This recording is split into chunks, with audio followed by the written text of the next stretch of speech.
Brexiteer MP Bernard Jenkin ripped into Remainer politicians attempting to dilute the Brexit vote and said it won't wash. Speaking on BBC Radio 4's Today programme, Mr. Jenkin said, "All of Parliament voted to have the referendum, virtually. We voted on the questions, it was Remain or Leave. There were no ifs or buts about it. We voted to trigger Article 50 and we accepted the referendum result. And now people seem to be trying to dilute the decision, and this is potentially explosive in politics."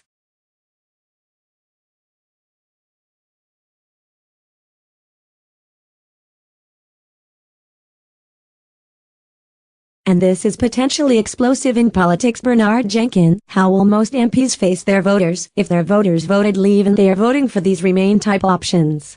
This won't wash. And it all hinges on this false premise that somehow our prosperity is so interlinked with the European Union that we can't really separate ourselves. Mr. Jenkin said he thinks Prime Minister Theresa May will eventually drop the idea of a customs partnership with the EU. The Tory Brexiteer said, "I think the Prime Minister will, in the end, have to bring this to a head and make a clear decision that sticks to our manifesto and sticks with the result of the referendum."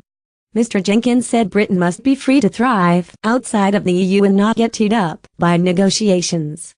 Labour MP Caroline Flint warned Labour Remainers could try to postpone Brexit by a year, maybe two, until an opportunity arises to overturn Brexit altogether by inserting another amendment into the government's EU withdrawal bill.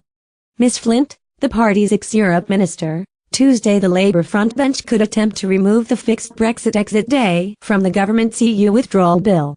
Ms. Flint, who supported the Remain campaign, but represents a strongly pro-Leave constituency in Doncaster, warned that Mr. Corbyn's party risked alienating many traditional Labour voters if it fails to stand by the 2016 vote. She said, "If Labour stood strongly behind the decision to leave the EU, we could champion the need for the very policies needed to restore faith among voters." After a series of government defeats, the House of Lords votes will continue amendments to the EU withdrawal bill in an effort to push Britain into a soft Brexit. The vote on Tuesday aims to keep Britain in the single market and would result in Britain finalising a deal similar to the Norway deal as a member of the European Economic Area (EEA).